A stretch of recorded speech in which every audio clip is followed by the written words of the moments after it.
Also, LeBlanc, Camille, and Rengar are unchanged from patch 7.1, so still expect heavy ban priority on those 3. Absolutely, we'll see what comes through. Syndra ban, and then a long delay from TSM turns into LeBlanc. And back to CLG's turn as they're banning away Jace, another champion that has risen very heavily in value. Yeah, and that's potentially just because they want to be able to first pick something like a Kha'Zix and not give over too much. There's also the question of whether or not you'd want to pick Varus if he really is that much better than the rest of the ADs, but TSM says nope, they'd rather have Jhin, as the first pick Kha'Zix was no surprise by CLG. Interesting, and actually we see Ivern in North America.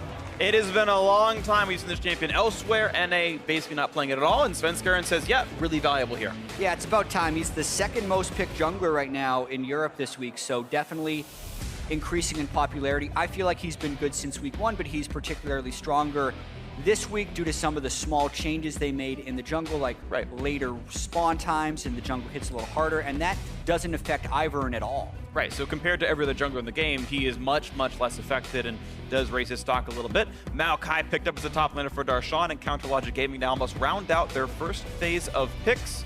Mid lane, bot lane, and support left to choose.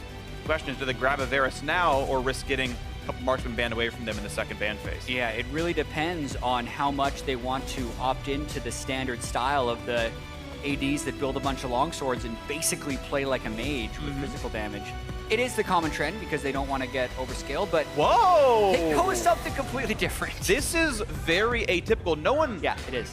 So there's two thoughts I have on this. First of all, no one really cares about Sivir. It wouldn't be banned away. So CLG, I think, are looking more for counter picks than anything. Otherwise, they pick a high priority champion, like a Corki, for example, or heck, Zyra that's still up on the table. Yeah.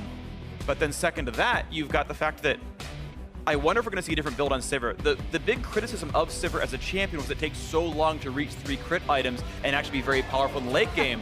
We might see lethality Sivir as an earlier spiking champion to bridge the earlier difficulties you used to have. It's possible. Sivir's been picked 2 times this week in EU, both by Steelback and by Hjarnan, and they did go with the Essence Reaver build, so they might just be using it for the scaling and the wave clear. Interestingly enough, we're seeing a few more atypical things here with the fairly early Gangplank pick. Remember, Courage the Colossus is nerfed a little bit. Gangplank has been a thing you have been able to pick into Maokai in the past as far as being able to farm up the lane. But yeah, no Varus in this game is one peculiar thing. And then the early Sivir pick, I think, definitely ranks as the more atypical thing. Definitely more atypical. We'll see what the final bans end up being. Of course, you expect tier list-wise that Zyra is the first pick on the red side here as TSM goes through their final ban of the draft. Yeah. CLG, you can see they've already banned one support with the Malzahar off the table. We'll see if they think they have a counter to it overall. Bard removed from Aphromoo, of course, a big playmaker. Although CLG do have engaged tools already with Sivir and Maokai. Yeah, Aphromoo did say in an interview after last week that they really need, as a team, to adjust to the meta. Aphromoo is so used to playing on the initiator supports, yet currently it's so much about the control mages that he's kind of struggling to adapt to that. So with the bans being made to Malzahar and Zyra, the control mages are a little bit out in this one, and maybe he could pick a bit of an initiation role, but with the Bard being banned, that also becomes a struggle. And of course, the crowd oohs and ahs. For what it's worth, I have seen Warwick support in my games. Actually was surprisingly effective. It's still just Stixxay hovering Warwick because it's what he likes to do. It's one of his favorite champions, but we'll see what it ends up being. They need a support and they need a mid laner. Yeah, and they're most likely going up against Corki in the mid lane, so Huhi could go with the classic Aurelion Sol. He's played it once so far this year, and they got a pretty large early lead, but were unable to transition it into much. Now they're trying to build up a lot of wave clear in both the mid and bottom lanes, and potentially use that to pressure the map. See if they can. It could be a very aggressive team. They've got some dive power against Sivir, Maokai, Kha'Zix, all very good at forward motion. And even Aurelion Sol scales really well off of movement speed. The only thing he really cares about is his positioning. So there is soft synergies, and it's going to be even more move speed. Karma picked up as the support, the blind support pickup here. Biofrost now to grab his support himself to round out the lineup. Yeah, so aside from the Kha'Zix, this is very much the type of team composition you could have seen from CLG at Worlds even, as far as the champions that were meta then. So a few different things going down here. With all the support bans, Karma's still a pretty solid pick. And Biofrost, I think with his 3rd Thresh game of the year, going to try and add that pick potential for TSM now with the Ivern as well as the Jhin.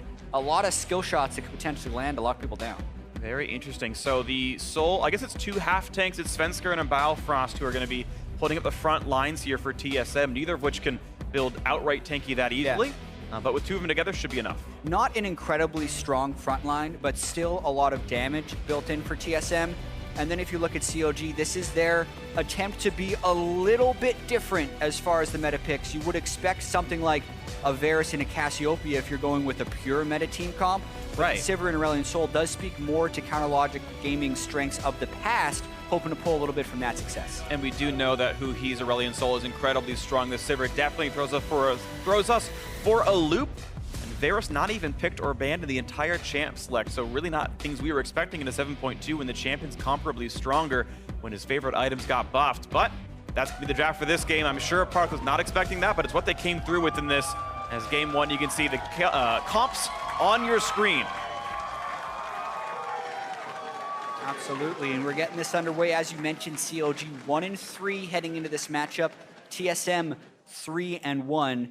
Still super early in the season. We were kind of talking about this yesterday. Yeah. It's like CLG wins this game and suddenly they're 1 game back of TSM, so plenty of splits still yet to be played. And it's not the first time CLG has been off to a slow start. They're hoping to make those improvements. And we know CLG can do it. The power of teamwork is strong with this squad. The fans have faith. The TSM ones do as well.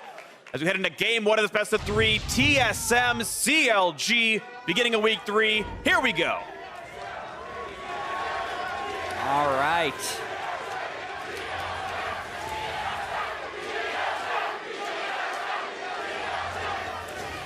Always love when games start with the chants. Thank you to our wonderful audience for always being such a good part of the show. And we are here to run ourselves into the river. Pretty strong CLG chants in there as well. Yeah. So I feel like depending on the successes in this game we're going to hear, either the CLG or the TSM chants. Early on in the game as well, pay a lot of attention to how well the mid and the bottom lane can shove for CLG, because that may or may not open up Xmithie trying to invade. One thing that we talk about when we look at Ivern jungle pathing is just how easily he can counter jungle you, because the standard start for Iverns is to tap or channel on some of the early jungle camps, because there's about a 40-second delay early on in the game before he can take them for free, save his smite, and then go for an enemy buff and use his first smite over there. So there's a couple different ways to do it, but it's very rare that you see an Ivern not successfully counter jungle at least one camp. Yeah. So you make it much more dangerous for the Ivern to invade if you can have shoving lanes where you think he's going to be trying to invade. So really pay attention to where Huhi and Stixxay can get these lanes. Yeah, it is worth pointing out that Ivern, unlike most of the popular junglers, is not very good at getting away from things, right? Jumping over walls requires tagging a minion or something with your Q, and getting out tends to be hard unless you can magically find a scuttle crab to leech yourself to. You can see Huhi making a nice early play, shoves the wave in, puts a ward down to spot. That's actually pretty good. He surmises that Ivern started topside, and if he wanted to invade, would invade through this bottom river. Yeah, and this is, I'd say, the most standard Ivern start, where you start on your red and raptors, run over to get your blue, and then channel on the way back. And by the time he gets to his raptors and red buff again, they will turn, so he'll be able to just collect those, and that'll either transfer to him going and stealing the enemy Gromp with the smite that's going to be coming off the cooldown by the time he gets there, or ganking top lane.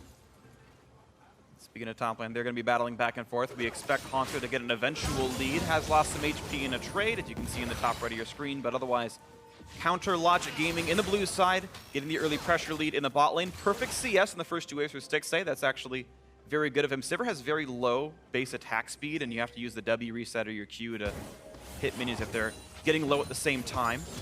Yeah. Huhi just shoving in. And missed 2 CS overall is not too bad.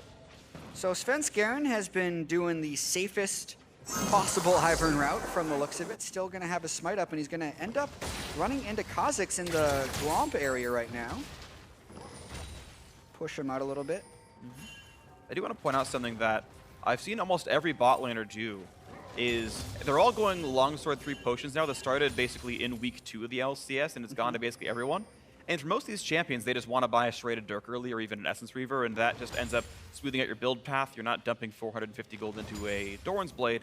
And the 2 extra potions makes it really easy to stay in lane, even though you're missing the lifesteal and the extra HP. And this just ends up power spiking you earlier. And right, if the concern is always that these bot lane marksmen aren't scaling up in time, this shortcuts their build by 400 gold and makes them scale up a bit quicker. They're just missing some of the lifesteal that could have happened, maybe would have mattered in the mid-game team fights. Yeah, I feel like it's an interesting evolution of that bottom lane right now. It also opens up for more all-ins. We should note as well, Hauntzer did burn Flash at level 2, so Xmithie now jumping onto Svenskeren. Hauntzer can't help. Here, flashing, there's the root coming in, and Huhi's nearby as well. Sven's got no way out anymore. That's gonna be first blood counter logic gaming buffs over to Huhi. Yeah, and that was so much about Svenskeren just getting really greedy for an early ward because his lanes weren't shoving. We talked about counter jungling and paying attention to where the lanes were. Well, mid lane wasn't shoved up either, and they were able to just collapse on him as soon as he tried to go for a ward. And more success in the bot lane as well for counter logic gaming. You can see if the tank support misses his CC, you can go right back onto him. TP to rejoin the lane. Of course, keep in mind, Hauntzer is flashless. Xmithie and Darshan could flash root if they think they have the damage. Does he want to? The slow is enough. The knockback's going to be there. The barrel chain, and Hauntzer's got nowhere to go. Look at that. The sapling takes him out. 2-0 CLG. You couldn't ask for a much better start than that. Darshan burns the flash from Hauntzer at level 2. They get double buffs transferred onto their mid laner, and then they get a post-teleport kill onto the enemy top while the wave is pushed against him. So this is Hauntzer's going to get heavily denied in that top lane. That is one of the worst things that can happen, but it's going badly all over the map. You can see him right here. Wants to set up the barrel, explodes it early because he sees Xmithie. Yeah. The chase out is just so easy at this point. I mean, and it's a 4-second channel on teleport. Hauntzer, the wave was in the wrong spot for Hauntzer the whole time, and it was in the wrong spot when Svenskeren was up top, and really so much of this play started several minutes ago. If Svenskeren would have just been up there to guard against the gank and help Hauntzer safely shove in so he could bounce the wave back, that would have been acceptable. And that's what Svenskeren's doing right now. He just needs to be here for Hauntzer so they can try and get that wave into the turret. So Hauntzer just stops getting denied. Absolutely agree. You can see even some nice plays right there, some nice synergy. Rush on the barrel so that no one can last hit it and knock it down. Not that Darshan could anyway on a Maokai, but yeah, and also keep in mind, you had pointed this out a while ago, Hauntzer had no flash. There was a level 2 all-in that Darshan basically prompted that made Hauntzer blow flash and get chunked out of lane, and that was even part of the first blood that happened, is part of the reason Hauntzer couldn't help Svenskeren a while ago. So Darshan, I gotta give him a lot of personal credit to, up 25 minions in a matchup that Hauntzer wanted. Yeah. And for a player that's been getting so much flack for his gameplay, I feel like Darshan's last roughly year has been a bit of a darker mark on his record. This is a very good start. I agree with that. Just missed that cannon minion, unfortunately, but he's staying aggressive and trying to keep Hauntzer back. Keep in mind, like, GP is not expected to win a lane early on. He's very much about a scaling champion, but 41 CS to 15 is much more than you expect, and that does happen from the early flash burn and also the assistance that Xmithie and Huhi have been able to give him. So really tough time for Hauntzer in this lane, and Darshan playing this matchup right. And it's staying tough, too. That lane is still frozen in front of Darshan's turret. Hauntzer doesn't get to do anything. Hook from brush. Stixxay just knows enough about the game to stay outside of hook range of that brush. And Huhi coming top. Again. Still no flash on Hauntzer. Yeah, sees that there's a ward. Yeah, when Aurelion Sol flies, both he and other people can see over walls against him. He's like, ah, that's warded. Never mind. Hauntzer ran back. And Hauntzer will be level 6 soon with that ulti. Even if he's held down in lane, he can use that to assist the rest of the map. Maybe we start seeing better things out of this Gangplank. Yeah, and this is kind of the moment in the game that COD needs to keep up the pressure. Xmithie's going for some pretty aggressive plays inside Svenskeren's jungle, hoping to just... You think he's hoping to take the red. Oh, he's going for Sven. Level 6, though. Level 5, level 6. Daisy is in. So is the rest of the Event Horizon. They're going to go for the pushback there, trying to get the rest of the damage down. Can't quite make it happen. A Smite gets rid of Daisy. Goodbye. But that's actually some pretty good fighting from Sven getting his ulti. It's true. I mean, when Svenskeren is level 6, is when he becomes very good against Kha'Zix because he can eliminate the isolation bonus that he would be getting for it, and that's exactly what he does there. Bjergsen is in. One no shot. Nicely done, Bjergsen. The summonerless Huhi goes down. Huhi getting a little greedy with the wave when he comes back to lane, and Stixxay getting jumped on. Beautifully played here by Biofrost and Turtle. The flash play. Couldn't predict it in time. Stixxay probably should have preemptively flashed. Didn't do it. Nice kill for TSM. Ties up the score. Yeah, and it was looking pretty grim for TSM being down 2,000 plus gold pre-8 minutes, but being able to get multiple kills across the lanes really going to keep them in the game and kind of lower that sense of urgency that they may have been feeling. Absolutely. He's going to feel a lot better. This game's only 700 gold apart, and that is completely manageable. Bjergsen up 4 minions. Bot lane pretty much equal as well, so as long as Hauntzer gets a bit back, they're going to be okay. Yeah, I mean, Huhi just in the lane pretty long and thinking he'd be safe by threatening Bjergsen with that stun. Nice flash by Bjerg to get over it and finish the kill. And then at this point, yes, Stixxay had flash and heal, but was not able to flash any of the CC and just should have preemptively burned his summoner spells, otherwise dead. I don't know if spells were up at the time, but certainly wasn't able to cast it there if it wasn't cooled down. It was still a good play by Biofrost. You got to give credit to TSM for making the opening move, and Aphromoo had roamed out of the lane, and it was the easy time for the 2v1. And now, how about a 3v1? Into the mid lane they go. Xmithie gonna face check the brush, the kingdom of Svenskeren, and he flashes in time to not get hooked away, but here comes Bjergsen. There's the play, out they go. Triple stun for Huhi, but that's gonna be it. Hauntzer finally getting revenge from the top lane gank. The ult takes him out. Huhi can't chase through the box. And that is a 1-for-0 TSM. Yeah, and CLG also burned Sivir ultimate in the river, trying to collapse onto TSM there. So overall, a very successful roam, and TSM really fighting back. You'd think CLG, with that early lead, could have closed out a little bit more, but Xmithie never got an experience lead on Svenskeren, even after being able to take out his double buffs. And then the few kills that TSM was able to get back in the lane have enabled them to make a lot of these roam plays to try and keep the aggression on.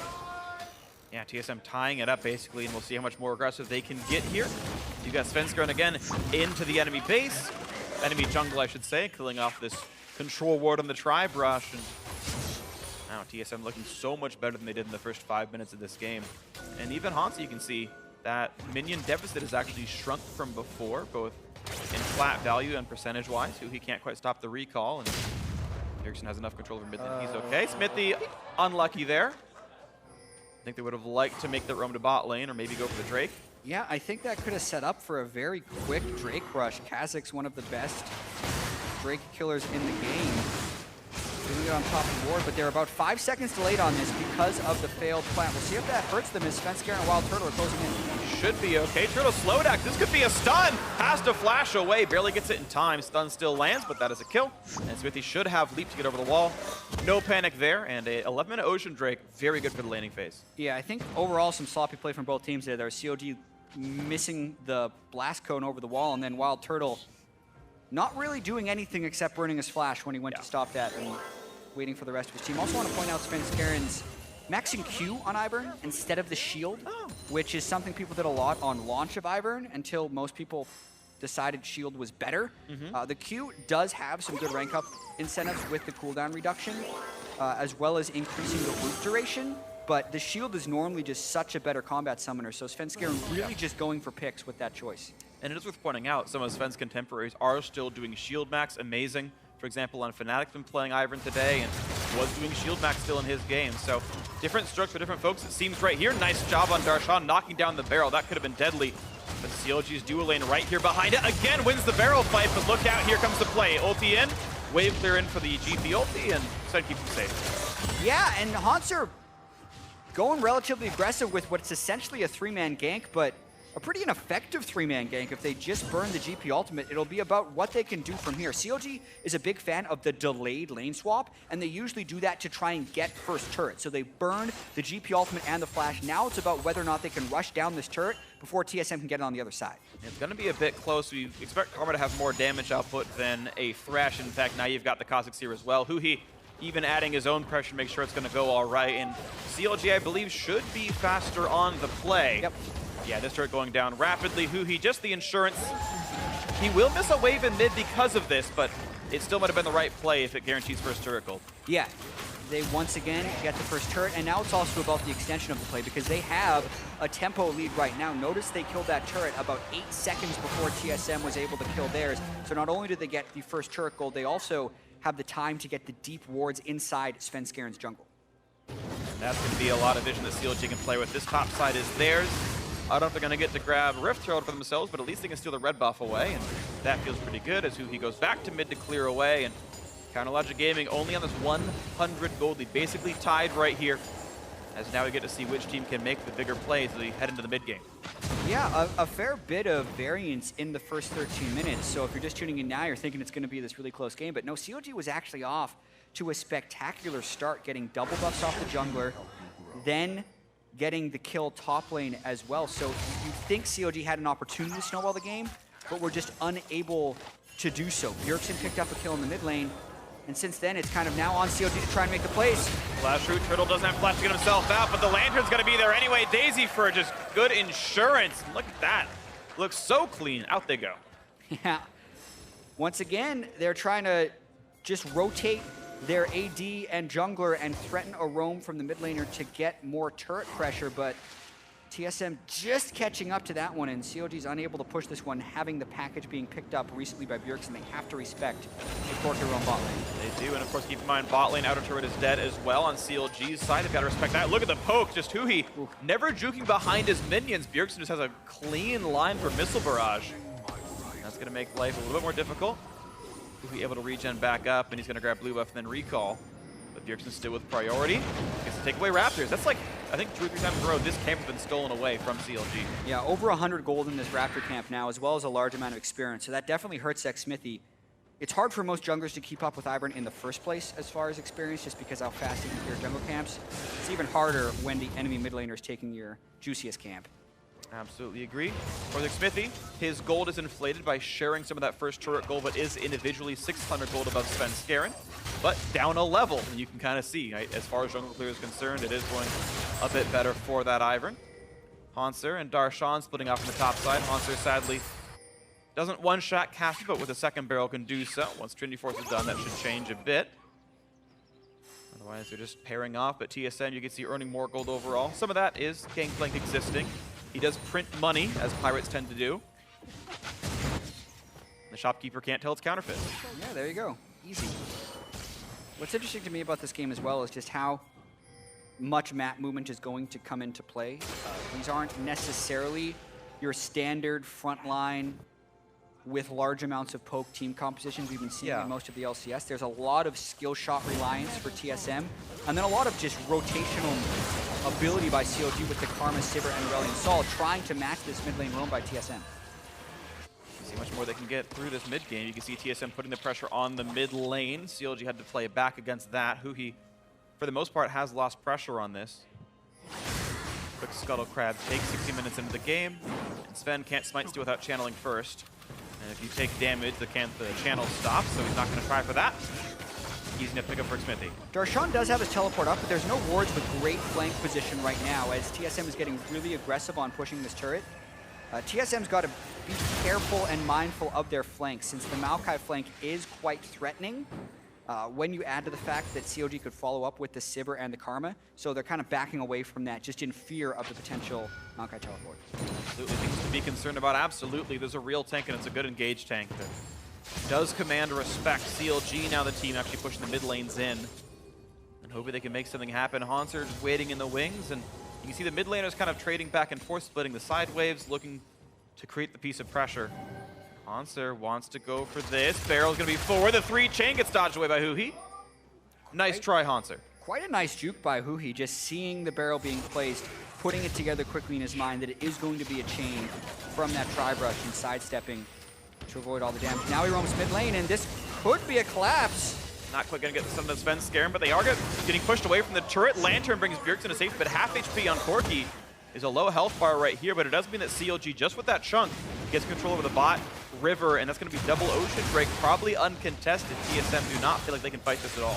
Yeah, and this is actually quite important in this particular matchup to have the double Ocean Drake on the side of CLG. There's a lot of poke on TSM in siege situations with the Jhin and the Corki, so having double Ocean is going to make that poke very ineffectual and make it so TSM really has to land those hooks or those Ivern Qs in order to start fights, because that double Ocean Drake is going to be massive regen in the middle lane. It is really going to be significant. Absolutely matters. Ooh, that was nearly a hook onto Xmithie. Didn't even burn leap to get away. He felt very safe on that, but was only a few inches away from his void spikes on his back. Once again, the play for the turret pressure, and yeah, we're seeing a lot of this happen. Both these teams not going for the really big plays, right? It's been 99% wave control, half damage in one champion. Says, okay, you're right, we can't go for Drake. We'll back off and try again later. And it's a very measured game one right now.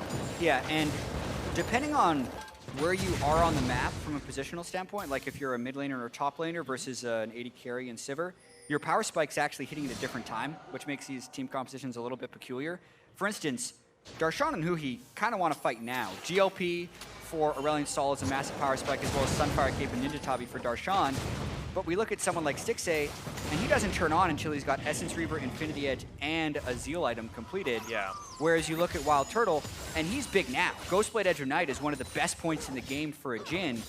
But you contrast that with the Gangplank, who wants to be able to scale up on a few more different axes, and they're strong at different parts of the map, which means when they group together, their power is actually becoming kind of equal, which is one of the reasons neither of these teams is able to push a big advantage. Yeah, it really is interesting that, because again, it's across different lanes as well. Right? Sivir and Gangplank have similar power curves. Maokai and Jhin are happy right now, and of course those guys are all on opposite sides. So it's just spacing out, it's just timing out, it's just chilling for now. Yeah, the success will be found if the teams can find skirmishes with their characters who are strong. So yeah. TSM wants to fight around Bjergsen and Turtle right now because that's where they're strong. Whereas CLG wants to fight around Huhi and Darshan, while Stixxay keeps the waves pushing in other parts of the map. And you can see Bjergsen, one of the best power spiking champions, of course, on this Corki. Trinity Force done, sounds great in the mid game. Svenskeren flanking him to make sure he's safe, and that's going to be the first turret taken in a while. TSM's mid laner making the opening move by just being too strong to duel. See CLG hoping for pressure on the bot side, but not getting a lot out of it. That's pretty much just an unanswered turret kill. And now look how low mid lane is. Just TSM mostly able to use Turtle and Bjergsen as the pressure points, and 3 turrets to 1 now, TSM advantage. Yeah, Huhi can pick one up in his side lane, but that was a pretty classic Ivern play. You just walk into a lane, throw Daisy at the turret, and push. It forces the other team to have a response, or you just get the turret. Really love that out of Ivern, since you're such a shielding support type champion, you almost want to dare people to dive into you, since I almost like to compare it a lot of times of playing Janna out of the jungle. You have so much shielding and counter engage, and you have so much peel thanks to your Daisy. Just setting up shop and trying to get the team to run into you is oftentimes where you find your biggest advantages, as opposed to aggressively going for picks with your Q. You just see people to come into you with your Q. It's much easier to land that way. Absolutely. Now we have Darshan, maybe in a bad way, has some MR, but look at the damage up that the Bjergsen's got against him. Exhaust is in, and Darshan doesn't really have a way out. Ult's there for damage reduction, trying to juke the skill shots. And look at this damage on the Stixxay. Snipe comes through for WildTurtle, and all the map is opening up 2 for 0 overall. They can land this Q into Xmithie. It could be even more. Rue nearly lands a deadly flourish. The flash. Xmithie gets away just barely with the skin of his teeth. Yeah. TSM map control. Xmithie has to dodge everything just to get out of there with his life, and that was TSM forcing fights in the right places. Bjergsen does mainly magic damage, so he can take down Darshan, who's itemized just armor, and then they get WildTurtle against Stixxay while Hauntzer is pushing the lane and just trying to farm up. So the powerful points we talked about earlier, TSM was able to capitalize on, and they reap the rewards.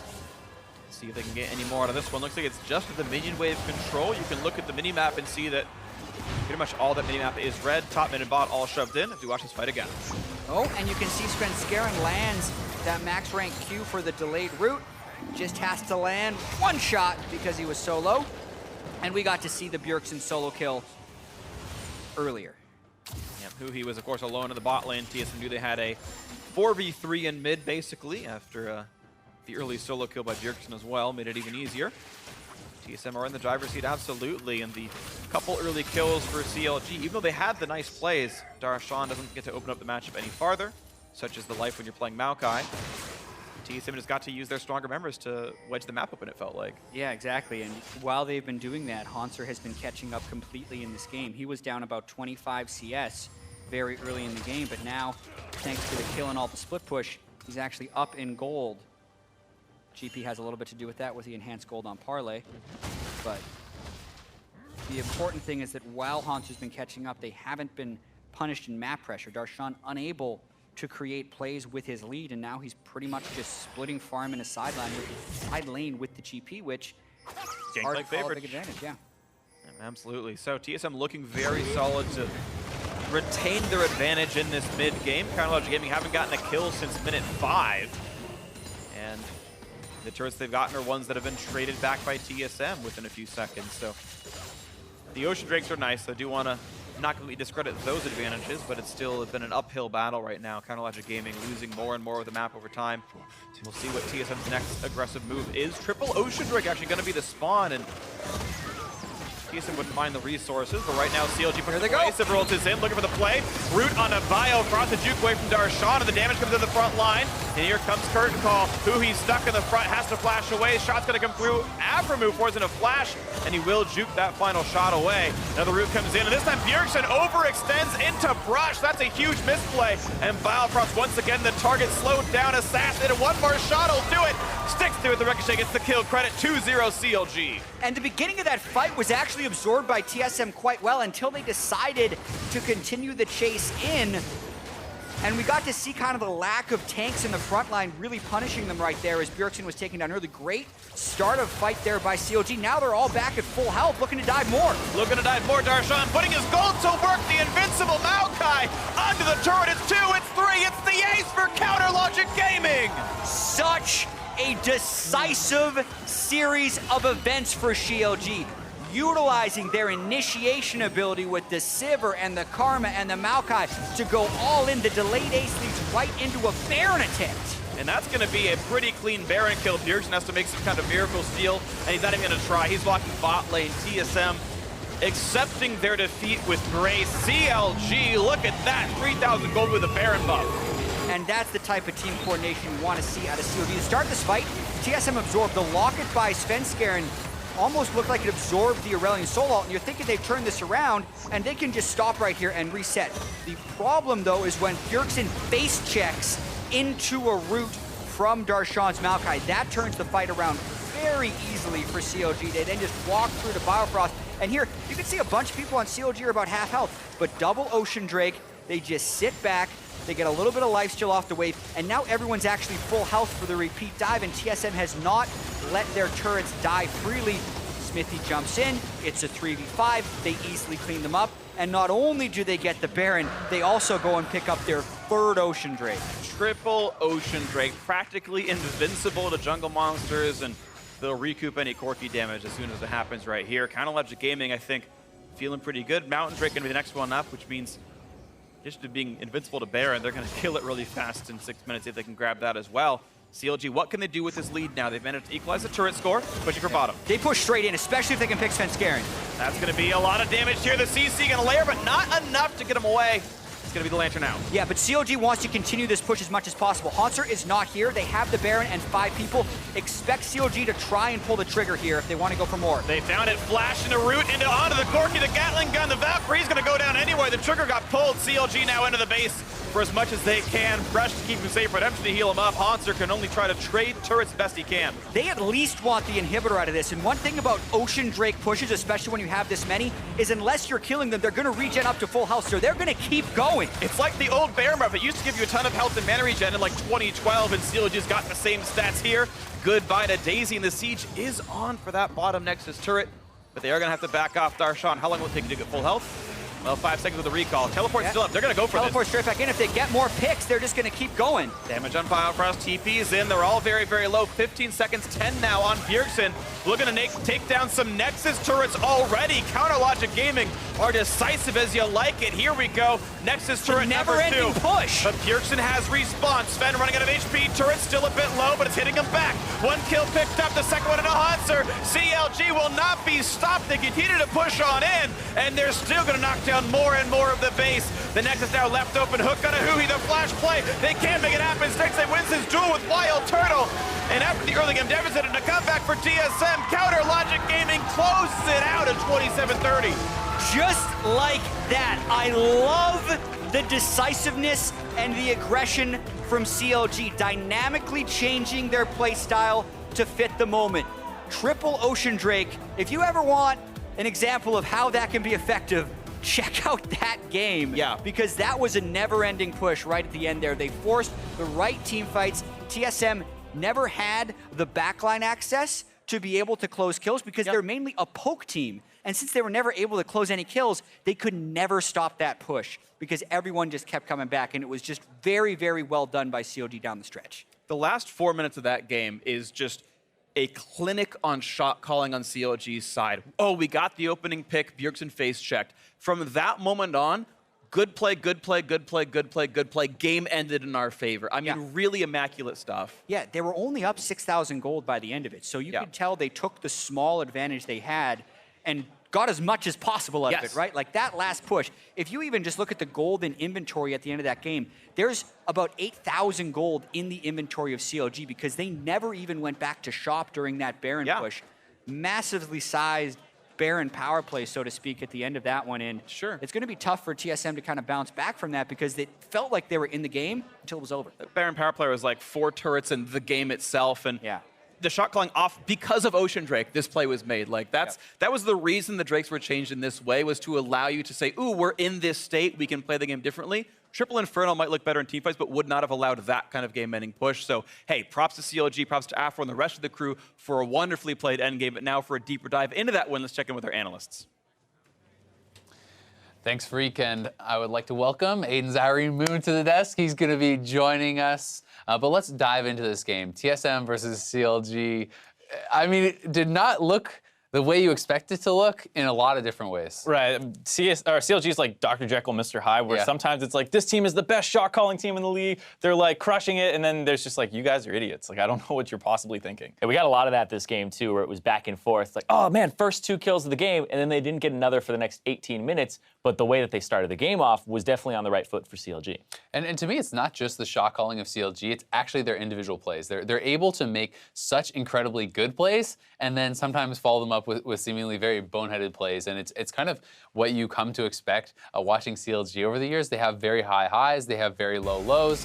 I mean, we saw massive leads developing in the top lane, and all CLG had to do in the early game was kind of just hang out. Right, and they were winning bot lane really hard, then they make a misplay like this where, Aphro goes and roams and Stixxay just doesn't respect the threat level at all. Yeah, that was incredibly strange. And that happened as well, almost simultaneously to Huhi, where he didn't respect the threat level of the Corki in mid lane because the wave's pushing towards him and he just gets killed there. And this as well is just another great example of they could possibly be there. And I don't blame, Xmithie too hard for that one because they just don't have the vision coverage, and it's a good play by TSM. Yeah, but then like Darshan was just like the flash forward into nothing.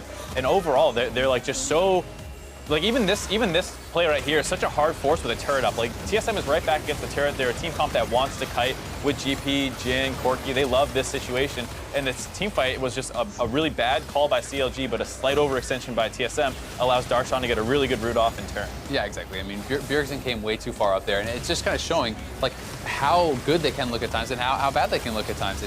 It's been the story of this team, and you wouldn't have thought that this game would be a long game based off of how it started in top lane with Hauntzer so massively behind, having both flash at level 1, dying after he TP'd back immediately, but then TSM was able to get right back in it, and yet it turns around again, and the game ends super fast anyway. Yeah, and this just ends up being like a really good use of the composition that CLG had made for themselves, because it's much more team fighty, right? You have the Sivir synergy with the Aurelion Sol to get Huhi into the thick of the fight, but then you also have a tank, which, is not on the enemy team. TSM does not have a tank. They don't have the reliable CC that a Maokai root can bring. So as soon as their front line starts backing up, which is Daisy, then those fights pretty much collapse in on TSM. What's so funny is if you look at the beginning of that game and then the end time, you're probably like, oh yeah, they dominated the top lane and then they snowballed through the game, easy game. You would not have expected like that huge dip into TSM's favor because it's just so crazy that like a GP with 10 CS at 5 minutes and the wave frozen on him somehow gets back into the game a little bit and TSM gets a gold lead. Yeah, I mean, about 10 minutes later, he was actually caught up or heading gold over Darshan after having died, at 4 minutes. His first buy is a Doran's Blade, which is just like, oh God, what is happening? GP wants that D-Blade to fight for lane. That's what he does. But I do want to talk about that a bit because those were really unforced errors like you were talking about from CLG, where they really don't have to do much there. They can keep playing it out, and then they just try to overreach a little too much. And that was really the or the Mr. Hyde that we were seeing. Yeah, and I think that's why people have CLG kind of so high is because they make these great plays, and then it's not like, oh, we can't keep up with the other team. It's like we just made a bad decision. We tried to force something that doesn't work, and that's why a lot of people think CLG has like this great potential to catch back up to the league potential with CLG always coming into effect. But you really do think that they have a chance to be competing at the top of the league. Definitely. Well, one guy who did look like he can compete with the top of the league this game was Darshan on the Maokai, getting our player of the game here. Forces flash solo at level 1 on Hauntzer. That allows them to execute that kill. Yes, Hauntzer did kind of get back into the game, but he created a big advantage for themselves. He was also the catalyst to that big teamfight win, getting the pick onto Bjergsen and that turnaround there, which really started to snowball the game and blew it wide open, and the game completely fell apart for TSM after that. Yeah, it was a good showing for Darshan. Darshan, which gives CLG fans hope again because this guy was disappearing a little bit. Last week he was showing up against Cloud9, and now we're like, okay, is this going to continue throughout the series? Because if he's a good strength against Hauntzer in the top lane, then that's something you can really lean on. And even if you have those mistakes that the rest of your team is making across other lanes, then Darshan could be your rock on that tank, which we just saw pay off in those 20-minute team fights. I also think it is very important to see him be able to succeed on tanks because we haven't seen that so far, and he has been looking good on split push. But that's going to be it for us. We're going to step away for a quick break, but when we come back, it's game 2 between CLG and TSM. Stay with us. You're watching the North.